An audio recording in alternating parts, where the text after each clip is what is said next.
Welcome to the Build Business Acumen podcast, where we deliver practical knowledge and powerful guidance. Here is your futuristic host, Nathaniel Skula. Today I would like to introduce you to Anna Lissansky. Anna is a marketing and communications leader, fluent in 5 languages, with stints in everything from a fast-scaling tech startup to large government departments to the group advising the Prime Minister's Office of Canada. Anna also recently helped launch a new globally focused federal agency with a focus on setting up its digital presence. So let's dig into this exciting episode. Well, hey Anna, it's really nice to speak with you again. And I am really quite interested in hearing about visual communication today and a few of the other topics that we're going to discuss. Quite interested to hear where you start with visual communications. As with any type of communication, you really need to start with solid research and planning in terms of the product that you're trying to produce and develop. So what I mean by research and planning is you really need to know your audience, who's interpreting or looking at this piece. I always like to start with asking a lot of questions, getting in the person's head if you are able to speak to people from your audience. If you are not able to kind of get a hold of someone from who's going to be viewing this product or this piece of visual communication, so if you think about it, maybe a presentation, for example, to use a point of reference. If you're not able to speak to someone and ask a lot of questions, then you can approximate and talk to someone who fits or approximates your audience, right? Or knows your audience a lot better than you. So that's very, very key. And it's a very key early step because you're going to really kind of consolidate that knowledge, use that knowledge to find ways to then ensure that your product, your visual product, can surprise them, can maybe throw in a bit of humor, but all while staying in the right tone and style for what that person or that audience prefers or would resonate with them. So I always start off with that, and I think that that's a key component that a lot of people miss. They don't involve their user or their audience in the design process. You can definitely start with that, and once you've got a solid understanding of your persona, the persona of the people who are going to consume that product, that visual product, then you need to know, okay, what's your objective? What are you trying to do? And if I were to give it in a nutshell, like if I were to then you would use this knowledge to find ways to surprise your audience, maybe throw in some humor, but all while sticking within a tone and style that's appropriate for the audience. And once you have all of this knowledge, you've communicated with someone who knows your audience or someone who is part of the audience, and you've gained all that knowledge, then you use that to create a persona. And that persona is basically, when you're thinking about your product, your visual product, you're designing it for them. You are what you're going to choose next, and the visuals and the typefaces and everything else that's going to kind of comprise that final visual product. You're going to be targeting them and you're going to keep them in mind. And so now that you've done that research, that preliminary research, you need to know what is your objective. What is your objective? And if I could use just 2 words to really kind of encapsulate what the objective is of visual products, typically it's to persuade, to sell something, a product or service or a brand or yourself or an idea. And the other purpose of visual communications or visual elements in anything that you're doing is to be memorable. So you really are trying to get at least several pieces of whatever it is you're producing or several elements to stick in their head. Because being memorable and being sticky or sticking in someone's head is what is going to support that end goal of persuasion. Hopefully you'll be memorable for all the right reasons if you manage to get it right. Absolutely. And I'll give you an example. So if I'm developing a presentation that will be presented to developers, for example, they would expect that the visuals I would use in that presentation would be typically websites or apps, mobile apps, or other visual layouts, right? So what I would do is actually throw that on its head. I would use physical products in the real world. For example, maybe I would show, instead of a web page, I would show a restaurant experience to illustrate what a good experience could look like. And then I would tie that in how that could be done as a walkthrough on a web-based visual product. After I do the kind of research and planning phase, then we get into creation. So this is where you're trying to get creative. And whether it's you creating your own PowerPoint presentation or it's you providing creative direction to a team member, or whether it's you trying to communicate what your senior executive or CEO has wants to see in the final creative product, in the end, you still need to communicate that with visuals, because visual people, designers are visual people typically. And so they need to be inspired, right? So whether you're getting inspired or whether you're trying to inspire your designers in order for them to get what you're trying to achieve, I typically like to start this whole inspiration phase with somewhat of a mood board. And a mood board doesn't have to be really complex. It doesn't have to be like this big board with, printed things. It could be done online. It could be done on Pinterest. It could be done on any kind of a variety of tools that you could use to develop a mood board. And essentially what you're doing is you're gathering a series of images or visuals that match the mood or the tone or the style that you're trying to get in the final visual product. As part of this inspiration stage, you could definitely take a look at trends, but I would be cautious with trends because, trends are just, they're movements in design, and very few things have never been done before. We essentially try to use trends for inspiration, but we want the designer or the person creating the product to then make it their own rather than simply copying. Of course, trends can be used to ensure that your final product looks current, right? And looks like it's been well thought out and is going to resonate because it's what people are currently being kind of piqued by in the industry. And I always like to, in terms of trends, I'll always look out for, okay, what are my brands? What are the products and services that I'm really impressed with their design? I'm really impressed with their advertising. I'm really, really impressed and pay attention to the videos or products they're producing. And I'll do a scan, right? I'll do a scan of those brands, and those brands are always in my head, and there's always like a good top 5 of these types of brands. And that's kind of what I would do at this stage is look around and see what are they doing. What is, you could use Google, you could use a variety of tools. What are the top most viewed YouTube videos for that brand? What are the top most visited web pages for that brand? And there's lots of tools you can use to find that out. And then you kind of look at, okay, some of these recent products, what are they using? What trends, what design trends and visual communication trends are they using?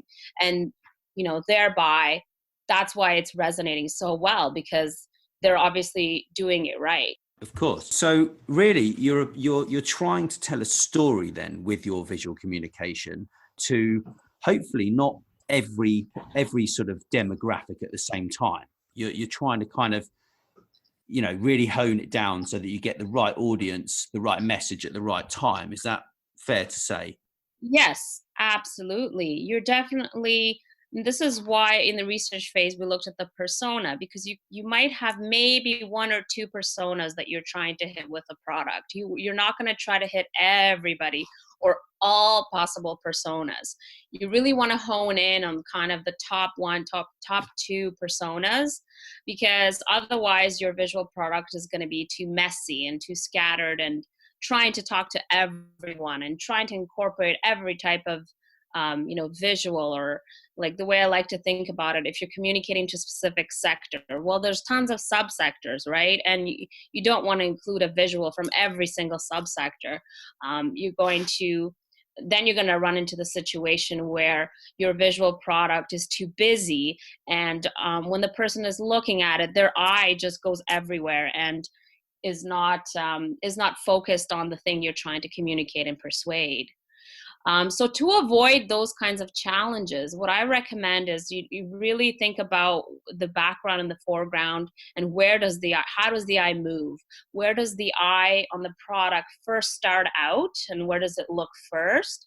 And then how does it move along the web page or around the PowerPoint slide, or whichever product you're developing? This technique really applies to pretty much any visual product.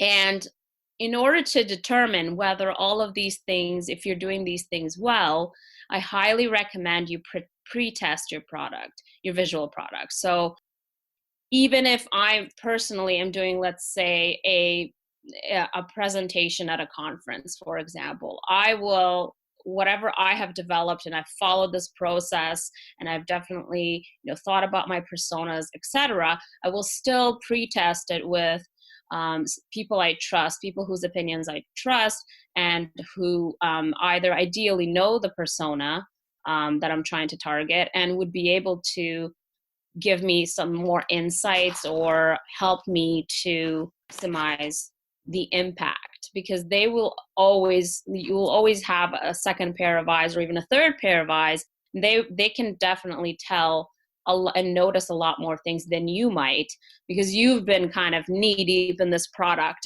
and working on it for a long time, and you start to kind of not be able to see its flaws. So I highly recommend as part of the creation and development phase to pre-test it. It doesn't have to be expensive. It does not have to take a lot of time. It's just a step that's really important to kind of ensure you catch anything you might have missed.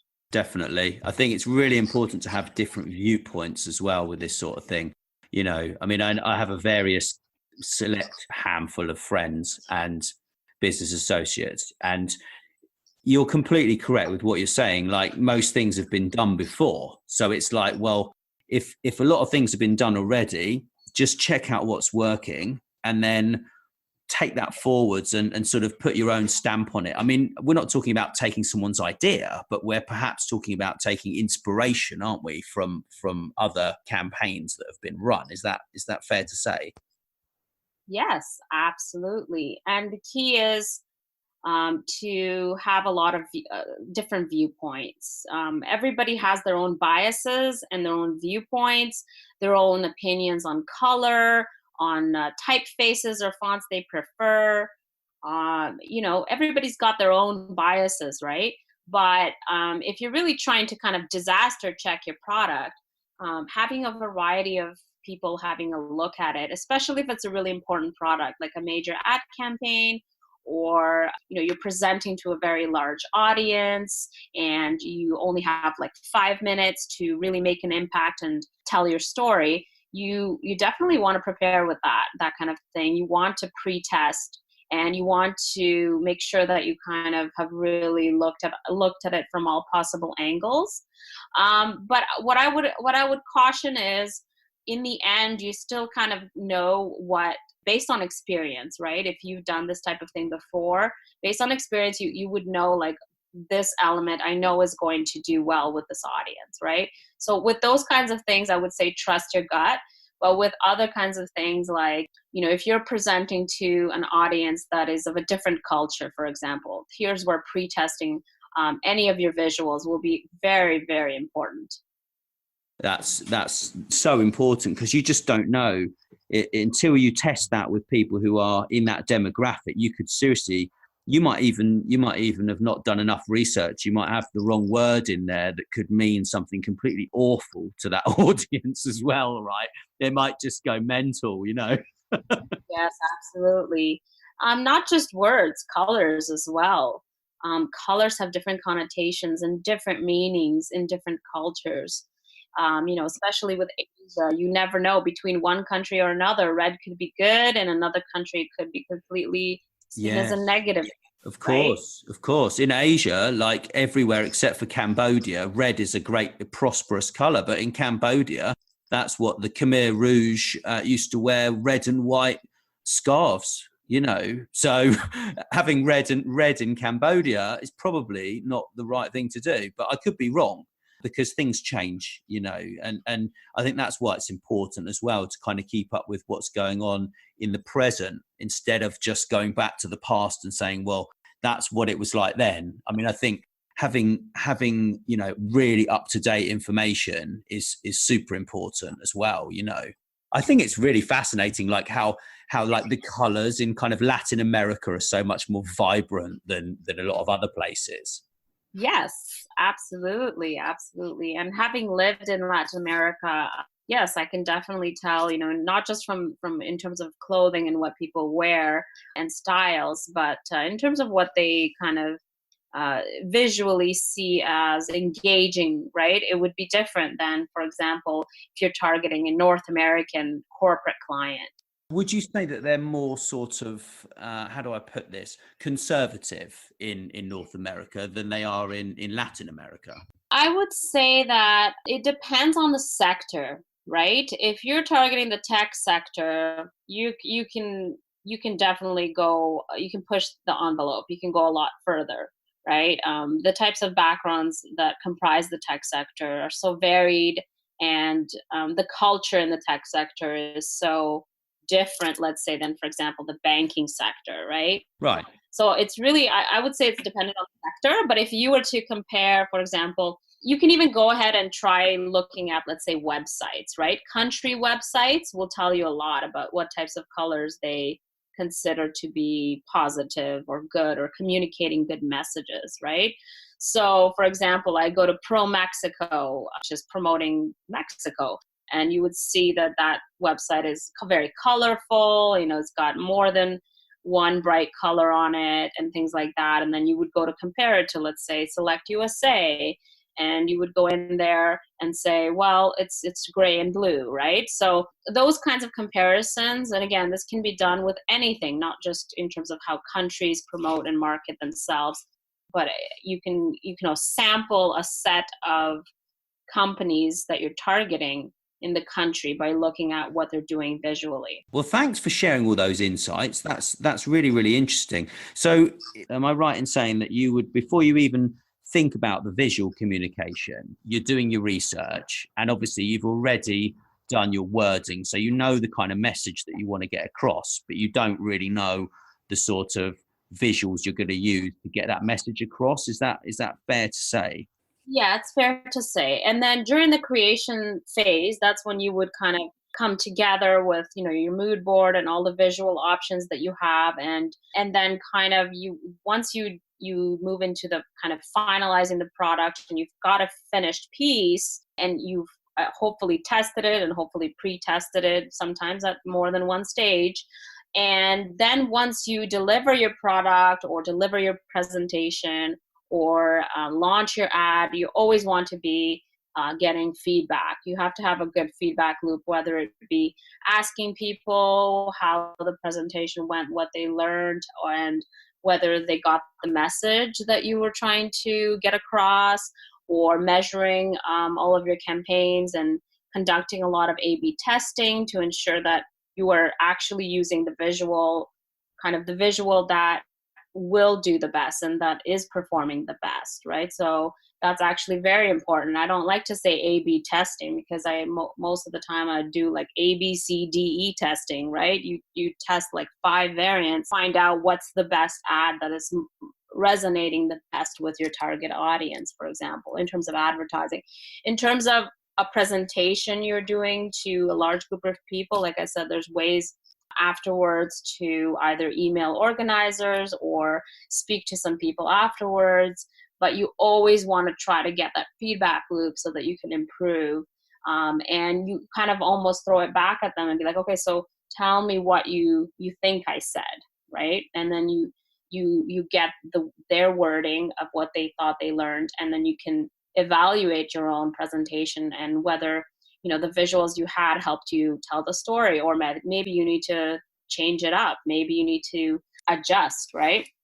Well, that's absolutely brilliant. I mean, I've been doing a bit of research into sort of brand marketing, and that's kind of my one of my passions. I'm really fascinated by that. And I did an episode the other day that you'll probably love to listen to. I had a conversation with my friend Douglas, and he's one of my associates as well, actually. And he worked with Krug Champagne and sort of various really prestige brands. You've worked within government, and I just find the whole marketing world is so fascinating. There's so much information that you can kind of just pick up. And what he sort of instilled in me is, before you even try and brief the designer, it's all about the brand wording, and just keeping that super simple so that people can actually understand what on earth you're talking about. And I think that's the most interesting thing about marketing, really. And once we sort of move forwards with kind of the more technology focused research in terms of brand wording, I think that's going to impact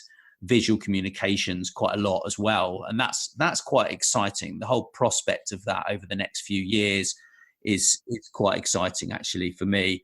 And I would imagine for you as well, actually, Yes. So in addition to brands and products, we mentioned countries and marketing countries and how all the countries use as part of their visual communication.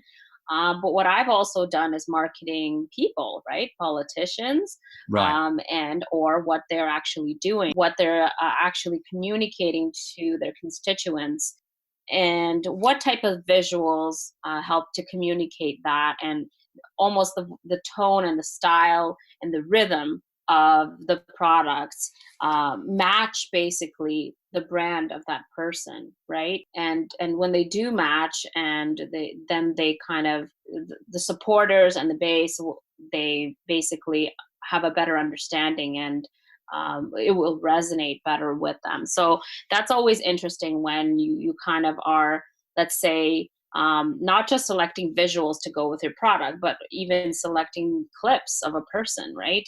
Which parts of it matches kind of what they're typically trying to communicate, what they're typically trying to showcase. And then, of course, combining that with other elements, whether it be photography, layered text, and music and sound is also something that has an impact on your overall product, whether it could be a video or a podcast, right? Yeah, very much so. I mean, I sort of chose a really uplifting kind of reggae tune. So I got my sister to do the voiceover for my podcast, and she's American, but I got her to do an English accent, and that's been really quite amazing. I sort of picked an English actress called Joanna Lumley, and I said, can you get Joanna Lumley's voice? And she could have actually copied it completely, but she didn't actually get it on point. And I thought, well, actually, I quite liked how she said it, so I just left it, because it's a really positive kind of intro and a positive outro. And it's really important to set the mood, isn't it? And everything else. And it's fascinating how all these things just fit in together. I think it's a huge topic. And I think at some point we should certainly talk about it some more once you've kind of been in your new job for a little bit longer.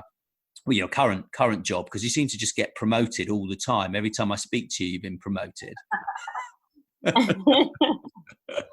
Wow. So that leads us into our next topic, which is career planning. And I'd love to sort of kick off 10 15 minutes about that before we sort of diversify into the next couple of topics. So where do you start with career planning? Where would you begin? Yes. So I would start really trying, especially early on in your career, to try to seek out jobs in your field, in the field that you're interested in, that you're passionate about, that you like and enjoy. For me, that's communications and marketing, but for someone else, it's something else. But in that field, try to get jobs and roles at the beginning where you can get a broad range of skill sets, where you can try and do a bit of everything within that field. And the reason I like to say that is because it will really teach you what you really enjoy to do.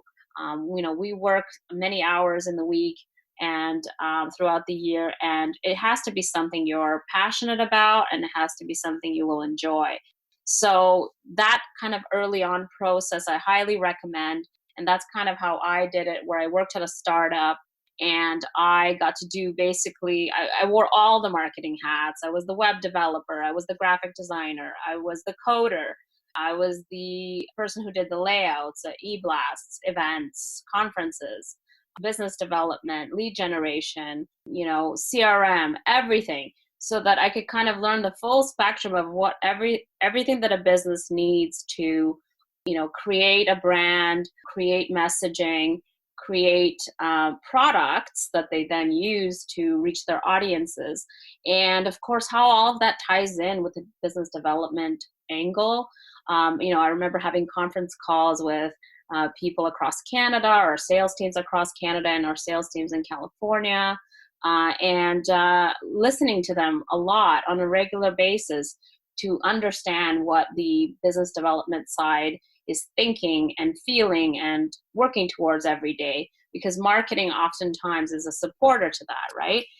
Yeah. So this is just one illustration, but it could be done in any sector, where you basically kind of get a broad range of skills. You decide where your strengths are and then where your passions are, and hopefully there's a match there.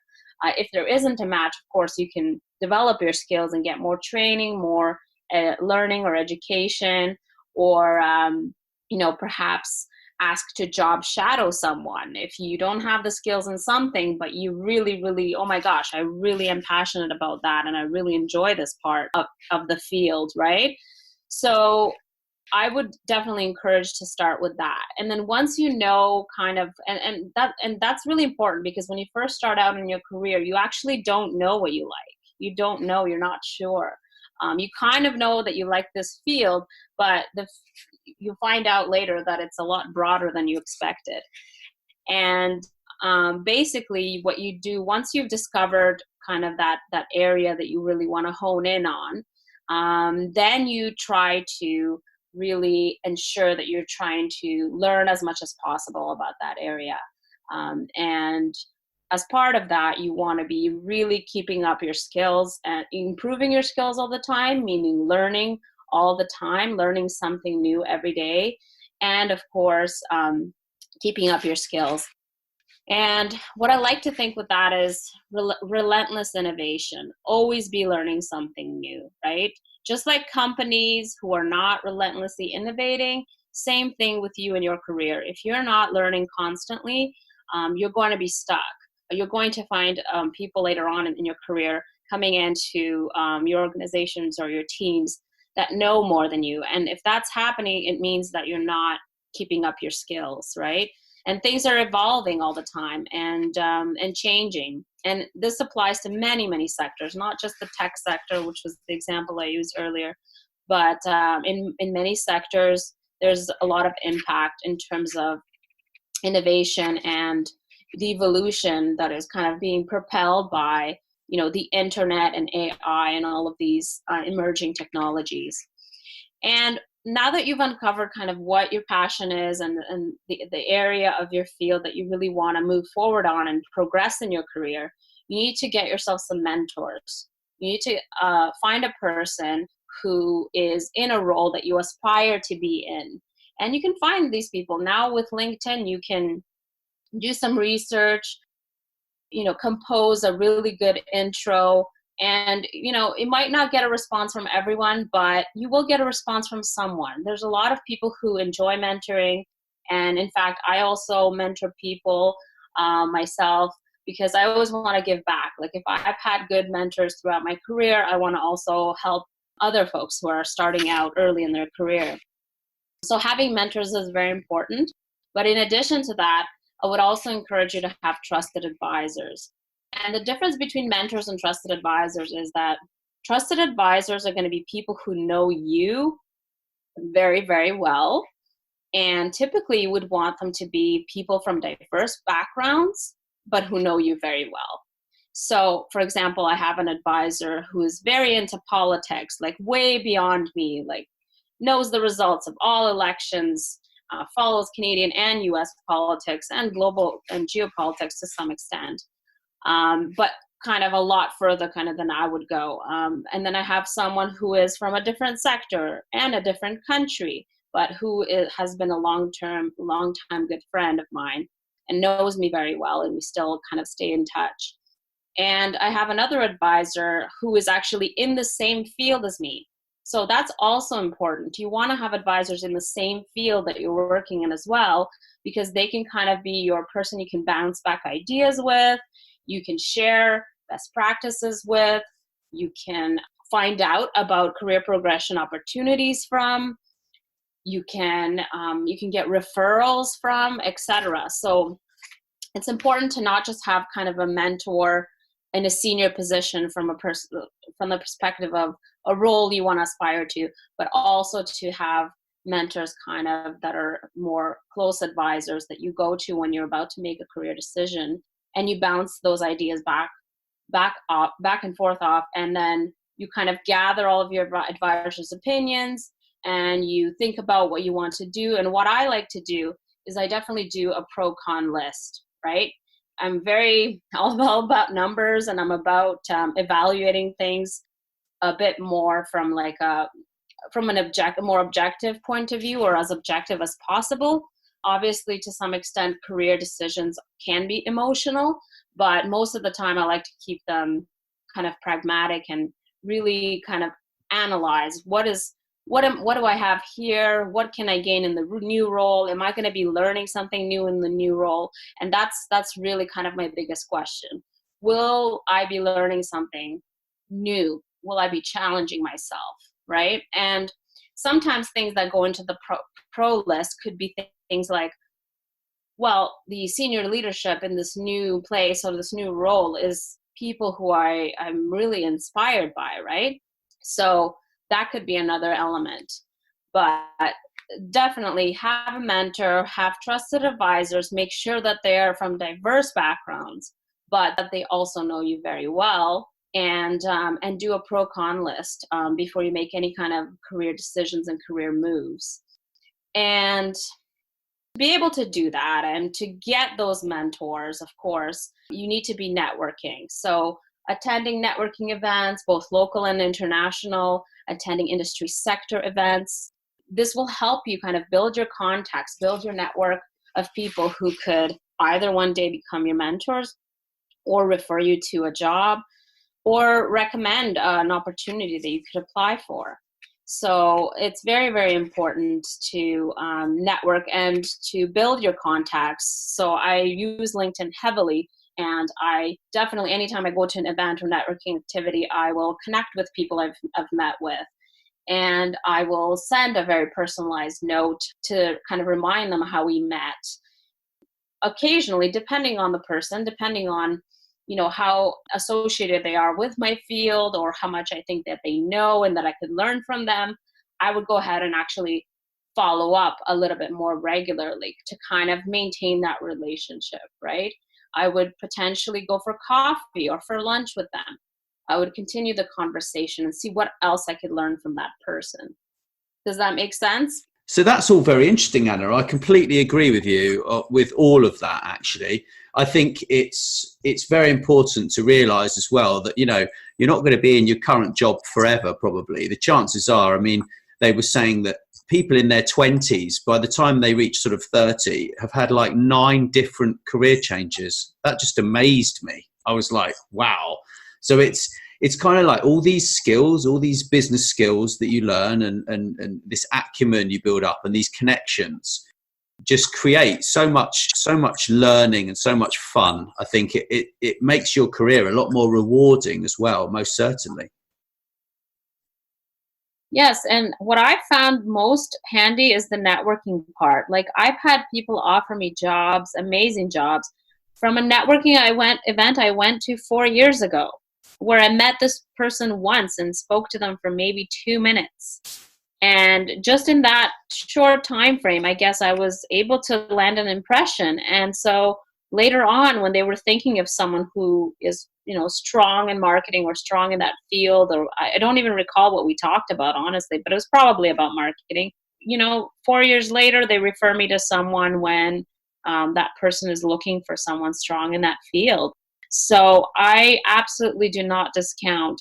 And it's tough for some people because I'm a very type A personality who loves meeting new people, who loves walking up to strangers and talking to whoever, not really somebody who's afraid to do that. But again, I'm an extrovert. It could be really tough for introverts to do this really crucial key step. And if they're not doing the networking part, that could be holding them back. So that's one thing I wanted to really kind of mention, that you kind of got to develop it. So even if you're an introvert, you've got to develop it. You got to work at it, the networking part. And of course, let's say you're deciding to move on and you've accepted that new job, hopefully it's a promotion. You want to really make sure that whatever job you're leaving, you leave that job well. So in some jobs, I have helped find my replacement.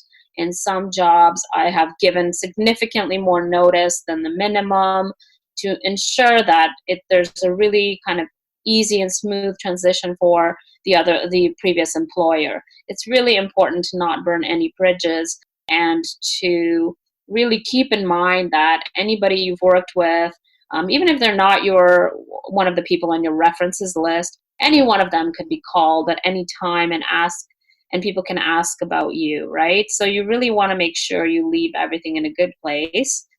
And of course, in this role that you've had, or even any future role you're moving on to, it's really important to keep track of all of your wins. Anything that you do, write it down. If it's a big achievement, a big success, write it down. It will help you in your career planning, and it will help you in your maintaining and updating your CV.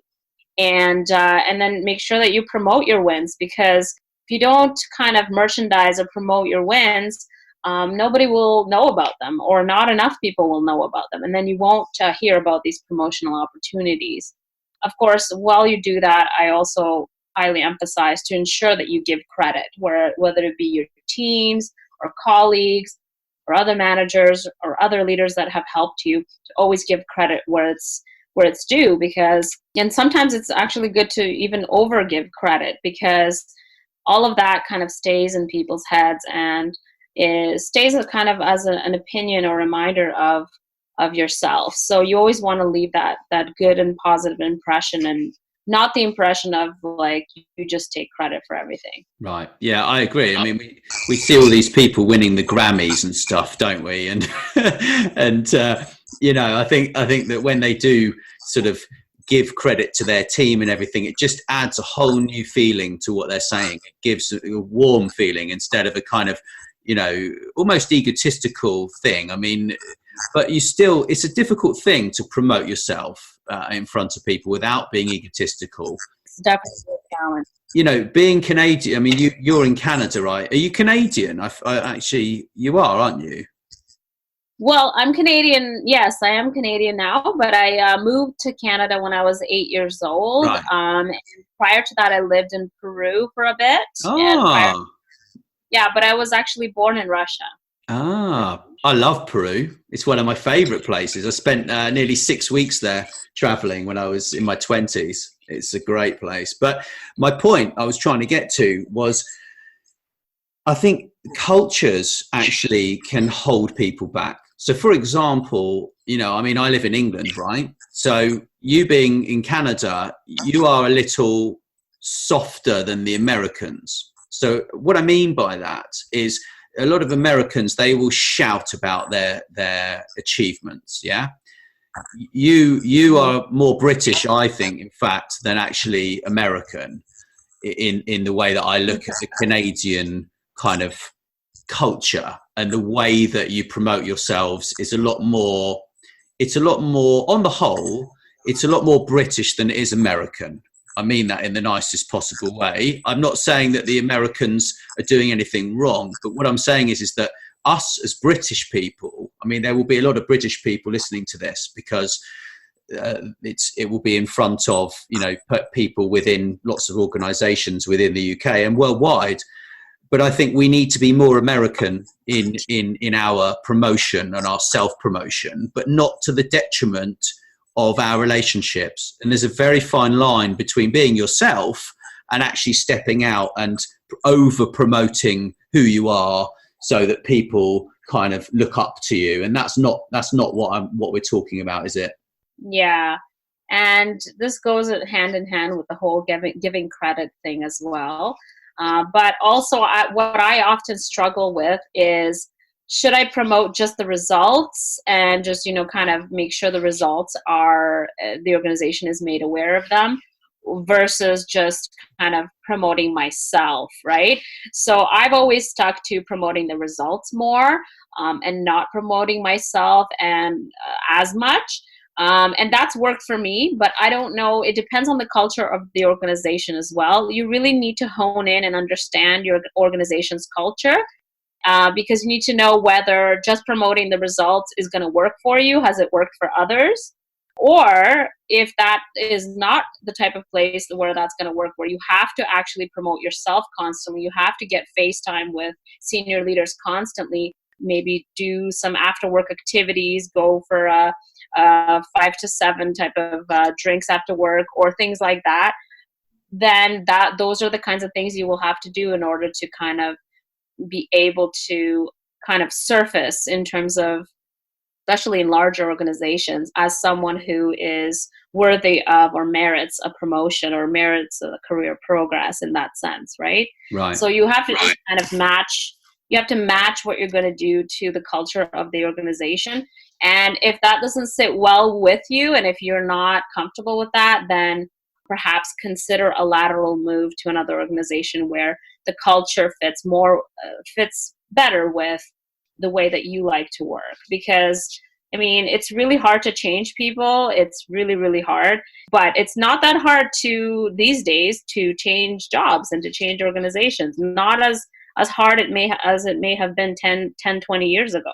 Well, I think people are used to moving a lot, aren't they? A lot more these days. But, in terms of your career planning, I think taking the time to think about your personal brand, actually, everyone has one. And what you look like from the outside to the outside world is really, really important. And a lot of people actually miss the fact that everything that they do on social media can be seen by someone, especially if it's a public post. And some people will avoid social media altogether because they don't want to show off what they do in their spare time. But I think actually there needs to be a sort of healthy balance, from my point of view, as to how that is managed and what is public and what is not public, and how we actually engage with other people online as well as offline is really, really important. And and that goes back to getting your brand wording right. I've got all sorts of presentations. I'll drop a link in the show notes if anyone wants to work on their brand wording and their image. I think it's important to think about, the kind of, firstly, the words you're using to talk about yourself, which become part of your CV or your resume if you're across the pond. And those words become your personal statement. The credibility and authority and why you're different and or better than anyone else really needs to come through, so that people can actually understand why they should be talking with you instead of someone else. And then you need to think about the pictures that you're sharing, the kind of headshots that you're getting, the kind of social outings that you're taking, and where you are, and avoid taking pictures and posting them when you've been drinking alcohol is a piece of advice that I follow, really. And I think it's super, super important to just be aware, just step back from yourself and imagine that you're someone who doesn't know you, who might even hire you, want to recommend you, and then think, well, would you recommend you to someone else? Is kind of where I would end. What do you think? Yes, absolutely. And I've definitely done that throughout my career as well. I change my LinkedIn description of what I do every time what I do changes, sometimes multiple times within the same role, within the same organization, because, roles can evolve. So I'm really looking at that and looking at it from an outsider's perspective. And then I ask myself, if I read this and I didn't know me at all, would I be able to tell exactly the value that I'm bringing to the organization? as well as get a little bit of personality in there, just a tiny bit, because I find descriptions that sound extremely dry, Yeah. well, that's what I get from that. I get that that person is also extremely dry, and then that might not fit well with my organization in terms of fit. Yeah, I agree 100%. I think that was the first place I saw you was on LinkedIn, actually. And that's why we connected. And that was probably, I would say, about 5 years ago, 4 years ago, and I read your profile and just thought you were someone that I wanted to speak with and learn more about. And I think that's the most important thing, isn't it? It's making your profile friendly enough so someone might want to approach you, but not over friendly, and then not over arrogant as well. It's a very, very difficult thing to get right, but I think you certainly have done it, and it's been great to watch your career. It's been impressive, to see what you've done in such a short space of time, really.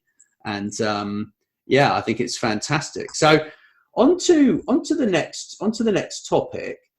I think we should talk about organization recruitment. So when you're recruiting, where do you start? I start with the role. What do I need? And I start with kind of an unbiased view of it. Like, what are the skills that I need in my team?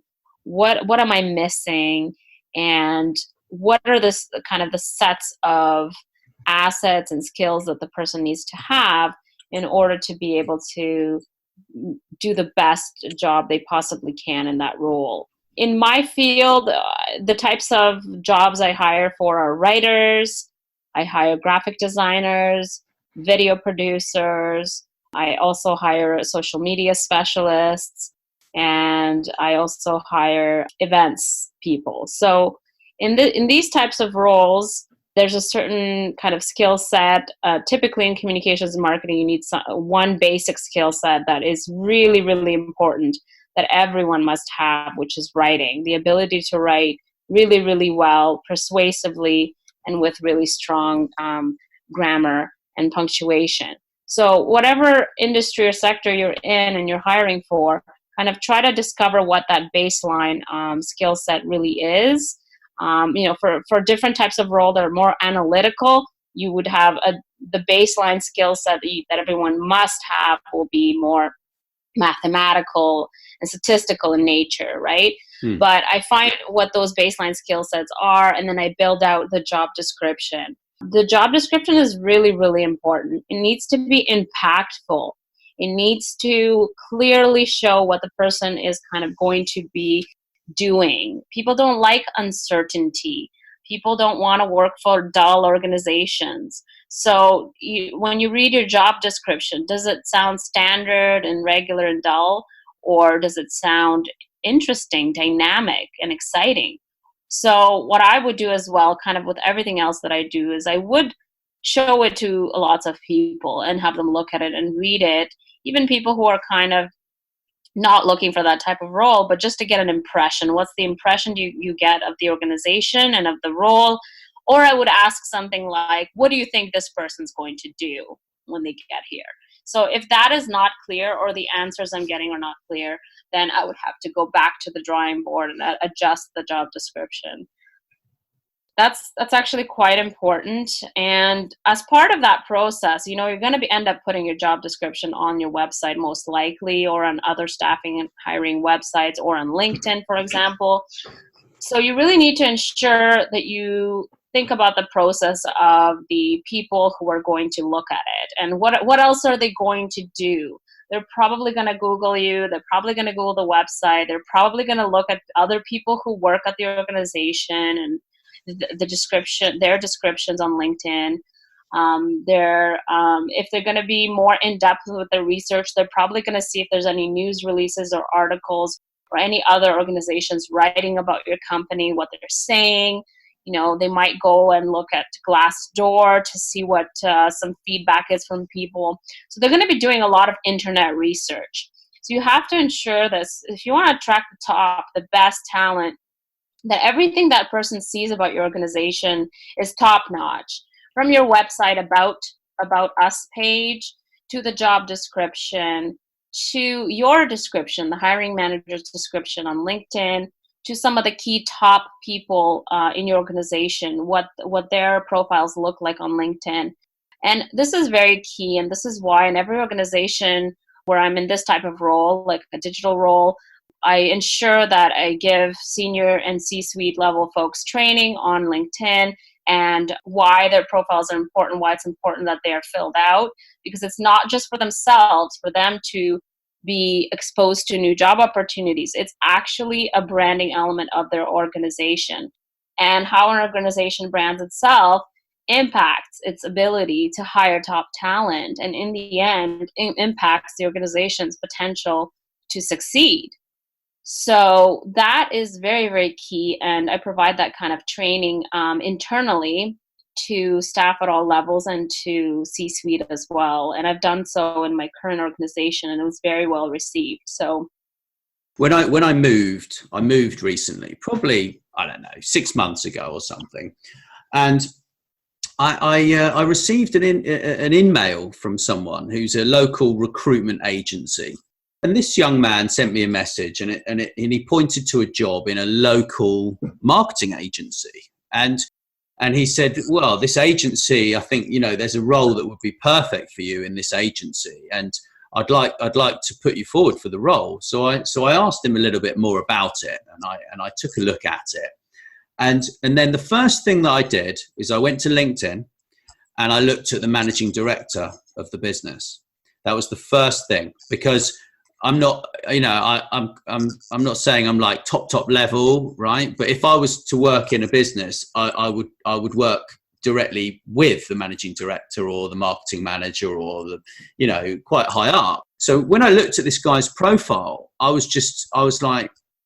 mouth was open, because in fact he literally, you could see his career history really quite irrelevant to the business.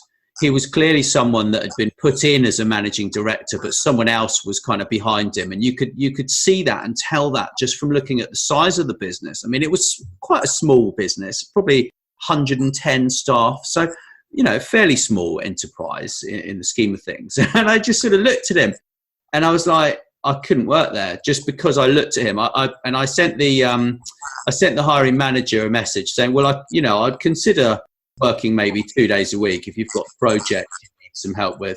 And I never received a response, which made me laugh even more. So it shows you that in fact, the first thing that gives your company a bad reputation is your top people having a bad profile. Second thing is your companies who are hiring for you, they need to have some manners. Like, this is rife in the recruitment business. And if you are using recruitment agencies, then you need to tell them that everybody that speaks to them, right, about your business needs a polite response saying why, they didn't contact you, or why they didn't get the job, or what, I've been on a lot of interviews over the years, probably not for a little while, but I think that manners maketh the man is something that they say over here. yes, absolutely, I agree. And that any people that the organization hires to, do headhunting or recruitment are essentially kind of representing the organization to some extent, and they're leaving an impression. And so you want to ensure that that impression is a good one, whether or not that person gets hired, because it's still a touch point with, the community, the industry, people in the industry. So I completely agree with you, Nat. And I also do the same. I look at the organization and I look at least some of the top level people on LinkedIn and see what they have. And sometimes, if the organization seems to not have a lot of photos in the people's profiles, or very empty profiles, that's also an indicator to me in terms of the openness of the culture and things like that. I mean, I know I'm inferring here, but especially for me and for my field, that is important. For other types of fields, might be a little bit less important. And of course, if you're looking internationally, it would be less important in countries where LinkedIn or sites like LinkedIn are less used in that way. But if that happens, then I rely on the website. What does the website look like, and how much effort have they put in talking about the organization and what its vision is, and communicating its culture to some extent. Yeah. Yeah, I'll tell you something funny. What I did, I actually spoke to someone else at the business. So I looked up someone else on LinkedIn who worked there, and it turned out that I met the guy for coffee, and we sat down and had a conversation. It was really funny. So I basically said, I've been approached by a recruitment agent about this business, and I just wanted to meet up with you for a coffee and have a conversation. And he said, "Oh, that's brilliant. I'd love to talk with you." So I sat down with him, and it was quite amusing. He said to me that he owned 10% of the company, and it was really quite funny. He basically had built some sort of a big tech business a few years back, and he'd sold it for a huge amount of money, 8 figures or something. He said, "You don't want to work there. You wouldn't like it." Yes. That's my next. That rolls into my next tip, which is to network. Yeah. And I don't just mean network in terms of events in your industry, but also try to get to know people in the organization if possible, or communicate with them. In terms of when you're recruiting, you want to have lots of points of contact. So you want points of contact in your sector and in your industry, because then you might be able to kind of accumulate or get some CVs that are referred to you. But also, of course, at industry events, meeting a lot of people, they could either be potential hires in the future, or they could be sources of referrals. And I find, and some of the best people I've hired have been referrals. So I do tend to rely on that significantly, because typically people who know me know the type of organization I'm in and the type of work I do. They know the other person well, then they can find a really good match. So I find networking definitely really helps, and keeping in touch with other people you've worked with in the past who you felt were very promising and very strong in certain areas. I certainly try to do that. I go for coffee with former members of my teams from almost every organization that I've worked in where I've been a manager or a senior leader. I try to stay in touch, just kind of see where they're at, where they're going with their careers, because you could run into them in the future. You could potentially be hiring for this type of role again. And hopefully, if you were a solid manager or solid leader, they would want to work with you again. If that doesn't work out, if your job hiring process, your job description, your networking, all your contacts is still not yielding kind of the best possible recruits, you may need to use a headhunter for difficult to fill roles. And I've certainly seen that in organizations. And I've personally been headhunted, of course. Naturally, of course. Why wouldn't it be?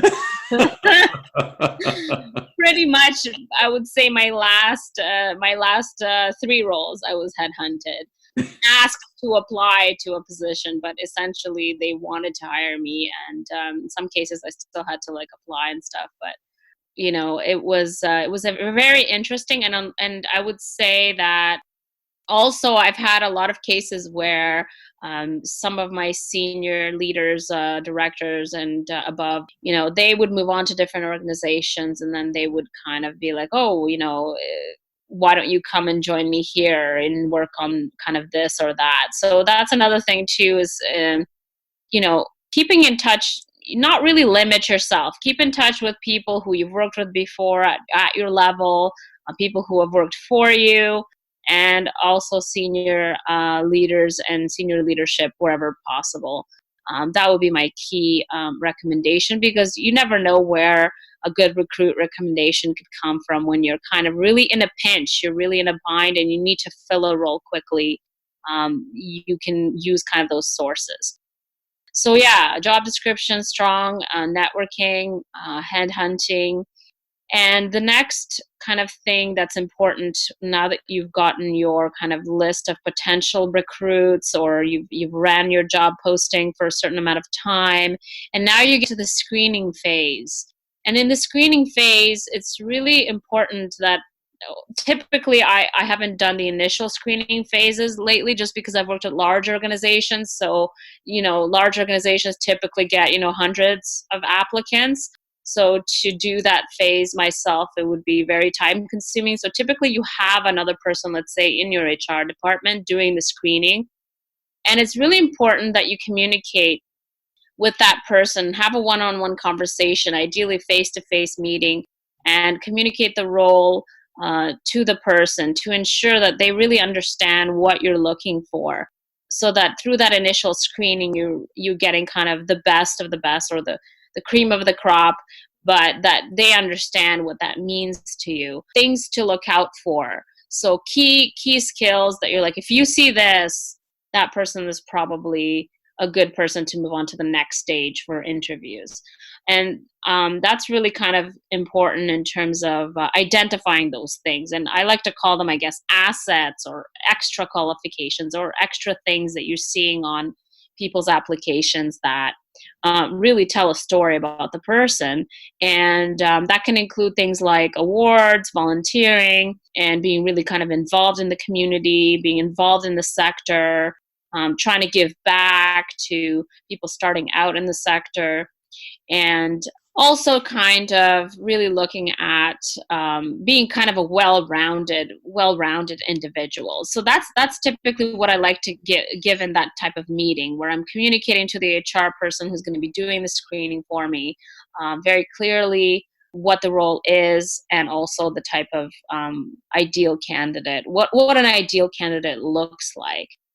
And it's almost like, brief, like a creative brief when you're designing someone, except you're briefing someone on the person, the type of person you're looking for. And that also has to be well done and well thought out, or else you're not going to get the screened in candidates that you're looking for. It's quite fun, actually, recruiting. The amount of great people that you meet as well, and don't be afraid, I think, to connect with them afterwards as well. Because you might not have the right role for them now, but potentially in the future, another role might come up that might suit that person. So I think, don't be afraid to kind of openly network that's how I look at networking. Some people have a different attitude. They'll only network with people that they actually know really well, or things like this. But I think it just depends on the individual and the organization and your policies, doesn't it, really? But it's quite fun, isn't it?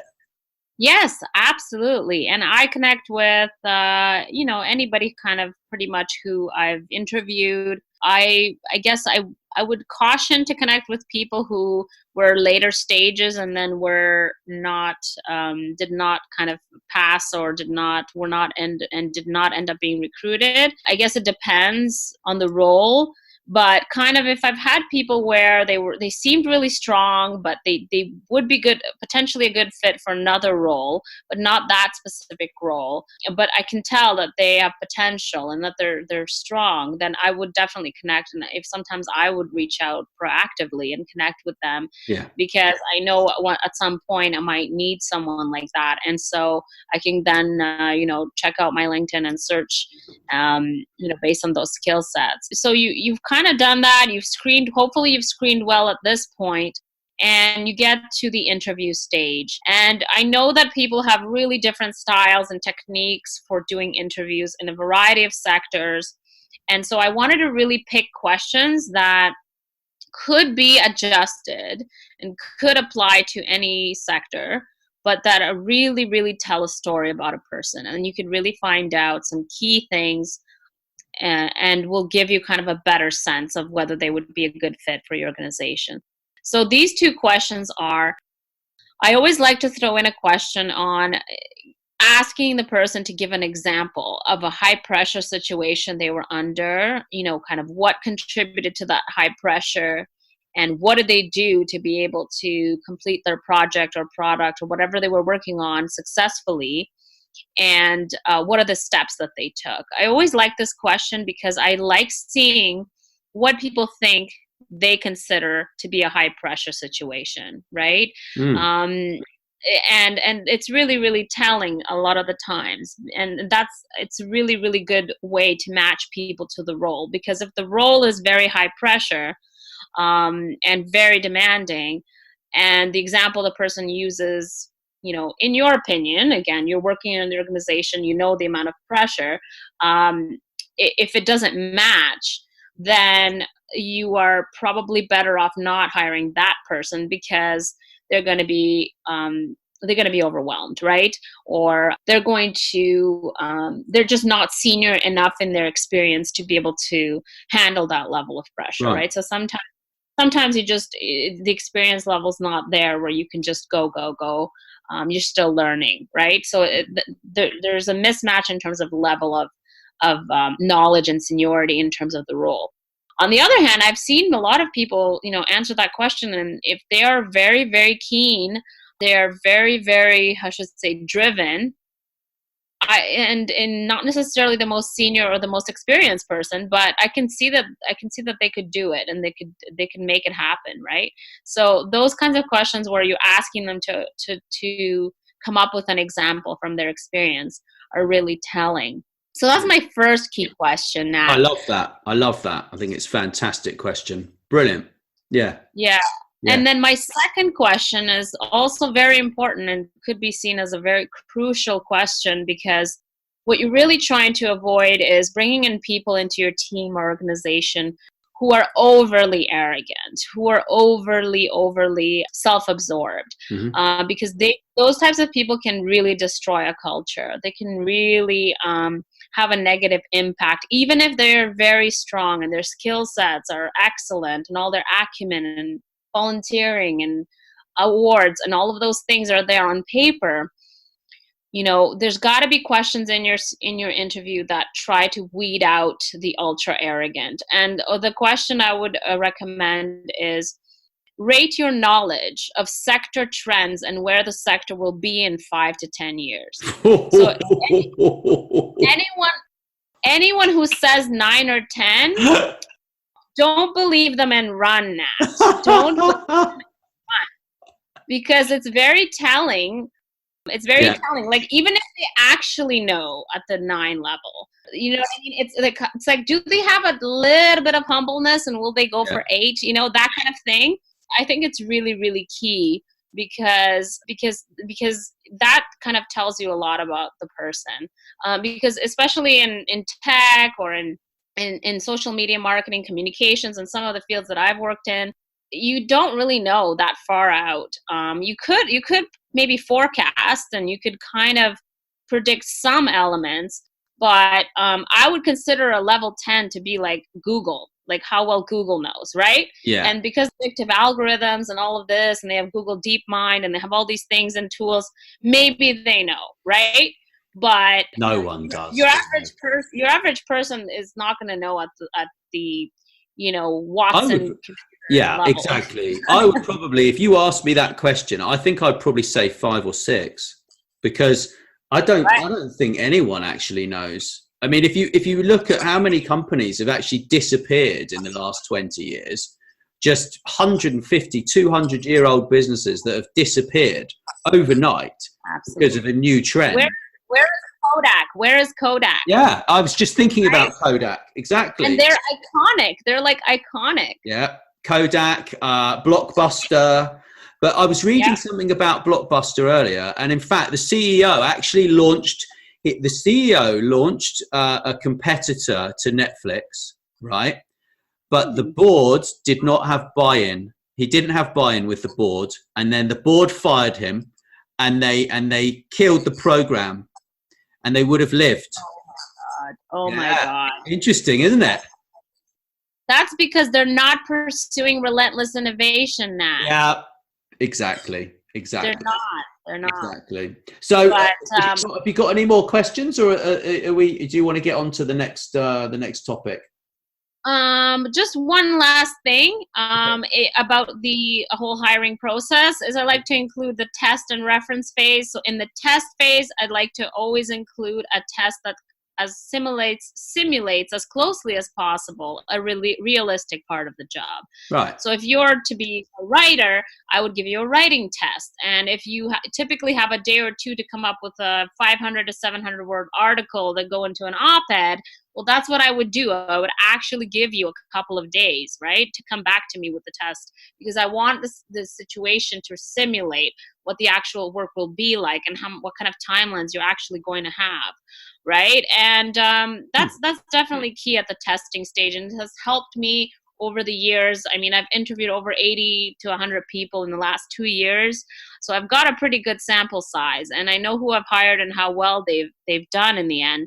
So I've got a pretty good sense of how to develop those tests, but always hone in on that one kind of really, really crucial part of the job. If you're thinking about which part of the job to test, just think of the part of the job that, when someone comes in, you never really know. It's hard to tell that part. So then that's the part you want to test. And then finally, for the references stage, this is where I like to ask questions to understand the people's interpersonal skills and to understand them a little bit more deeply, to kind of ask, give me some examples of when they've had to deal with a tough situation, give me some examples of when they've dealt with conflict, give me some examples of when there was a shortage in the team and lots of people were sick or, on vacation or whatever. Well, how did the person react and what did they do? Those kinds of situations to really kind of understand their work ethic, their interpersonal skills, their judgment, and their reliability. So over to talent management. Where do you start with talent management? From where I'm sitting, there are sort of different components to that. I mean, you want to kind of motivate people, don't you? And you want to encourage them and you want them to learn. But what else do you think I'm kind of missing there? Well, I always start with the talent management phase. I kind of look at it from holistically. I look at my whole team, and I look at identify the team's skills, the team's strong points, who's stronger in what. And then I look at our organizational plan for next year and maybe even the 3-year plan if we have a 3-year plan. And you look at what you need. So here's the talent I have now. Here's the skill sets I have now. Here is how much I have of each of these. And based on the work we're trying to accomplish in the coming year or even in the longer term, this is what I'm going to need. So there's definitely a little bit of HR planning associated with that.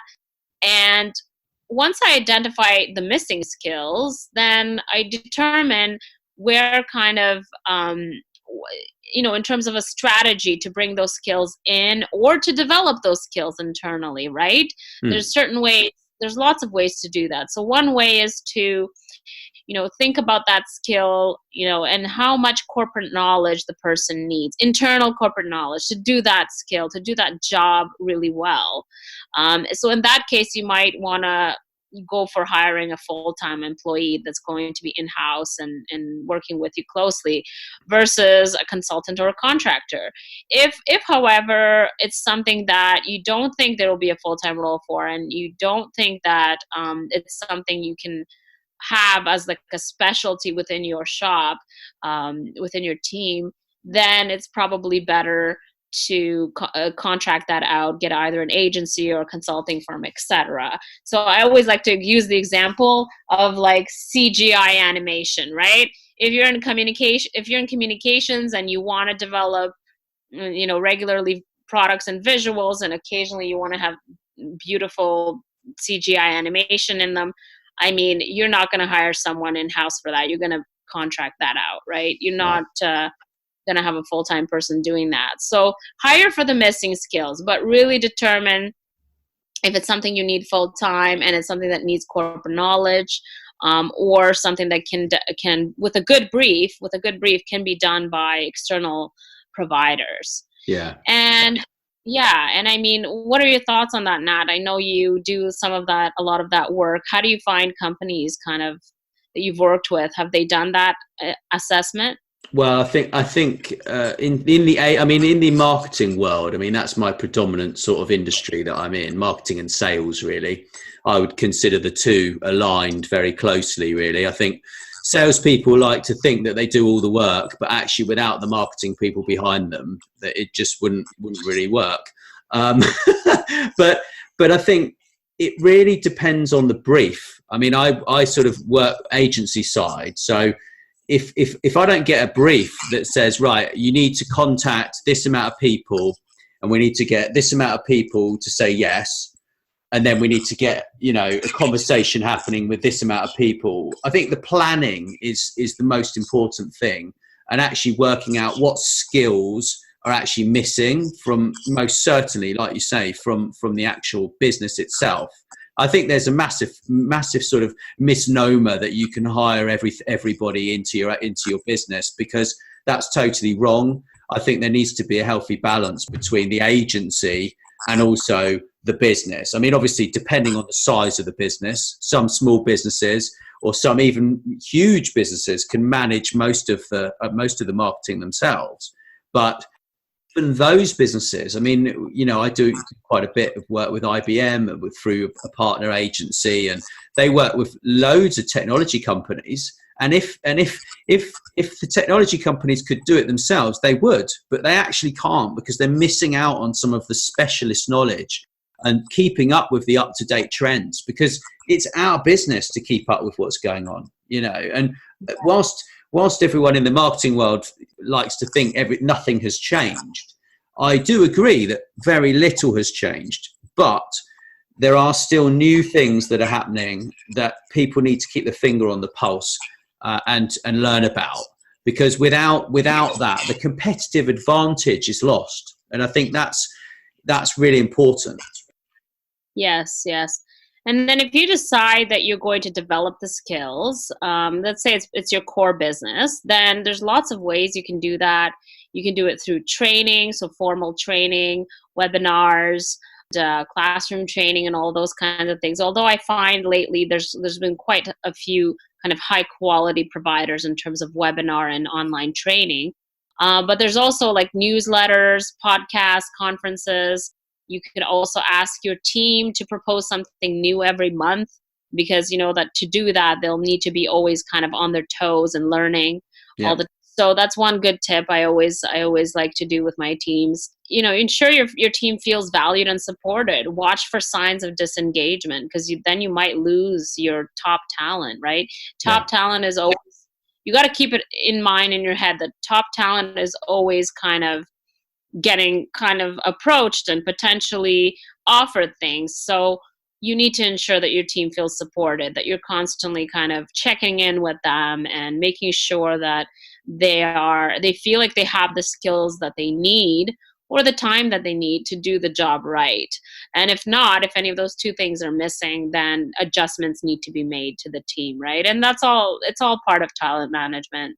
Yeah. I mean, I think certainly looking at their personality traits and looking at the skill sets they've got, and then saying, well, you know, if this person actually is good at X, then I can see that they would be very good at Y and Z as well. And then perhaps, you know, finding them the time to certainly learn on their own time, giving them some extra time to do that, but showing them a few tips that, I mean, for example, if they want to learn how to edit audio, just as an example, you could just show them what they need to launch something. I mean, I think there's a lot to be said for actually on the job training. I think that actually sitting there in front of a webinar whilst you're looking on Facebook, a lot of the time is a waste of everyone's time, really. And but I also think that actually keeping your eyes peeled of what else is happening in other organizations within other sectors is also very, very worthwhile. And I think,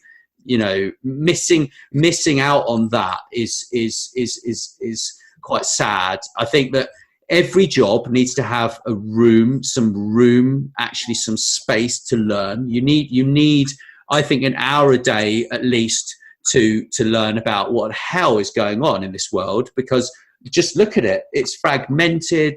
There are, I don't like the word disruption, but the word disruption is everywhere. It's in every industry. It's in every sector. It's in every job. And I think keeping up to speed with how technology is going to affect your job, and actually planning with your employees or your boss or your friends who are associates, and thinking that, all right, right now, I'll just give an example. Right now, marketing is moving in the world of chatbots. So if you know that your job is going to become less manual and more about, statistics and looking into the chatbot and saying, well, okay, we had 5,000 responses last month. Okay. And out of these questions that were not answered because the chatbot didn't have the information, then you know that next month you're going to have that chatbot working properly with those things. So if you don't have that skill, and you're manually talking to people and you don't have a chatbot, just as an example, you need to learn how you're going to have to partner with AI. It's not going to take your job. There are loads of people that are scared about it. And I think that's a big misnomer.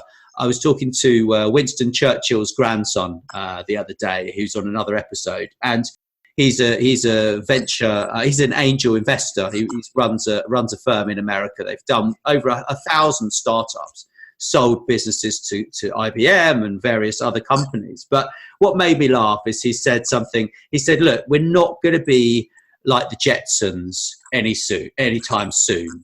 Certainly not within the next 10 years are we going to be flying about in a spacecraft like the Jetsons. Yeah, and he thought it was very unlikely that we're going to end up like the Flintstones. Yeah, but the most important thing is the ethics. It's the ethics of the organization. And I think don't be afraid to speak up. If you don't think your organization has the right ethics when it comes to AI, digital disruption and what they're doing, don't be afraid to speak to your line manager, speak to, people within that organization and say, look, if we're not careful, we're not going to have jobs in the next 5-10 years or 2 years, because our jobs are changing so quickly and you're not upskilling us fast enough. And that is a big worry for a lot of people. But they don't need to worry. They just need to be a bit more like you and I and actually continually learning new skills. I mean, that's how we started our conversation, didn't we, earlier, which is what you said. And I'm a massive believer in that. I'm learning all the time. Every day, my brain is just, continually exercising. And it's tiring. I'm not going to lie. At times, it is exhausting. But if you don't have a culture of growth, then why would anyone want to come and work there anyway? Absolutely. And my final point is, in fact, about the culture. So basically, talent management shouldn't be a thing you check off the list. It should be part of the culture of your organization. And you could be kind of the deciding factor for that. You could be the deciding factor for whether that top performing person on your team is going to kind of stay or leave too soon. So I'll leave it at that, Nat. Yeah, I agree 100%. And yeah, I can't thank you enough for your time. It's been I know we've overrun a little bit, but it's been really educational for me, actually, and really interesting as usual. Okay, great.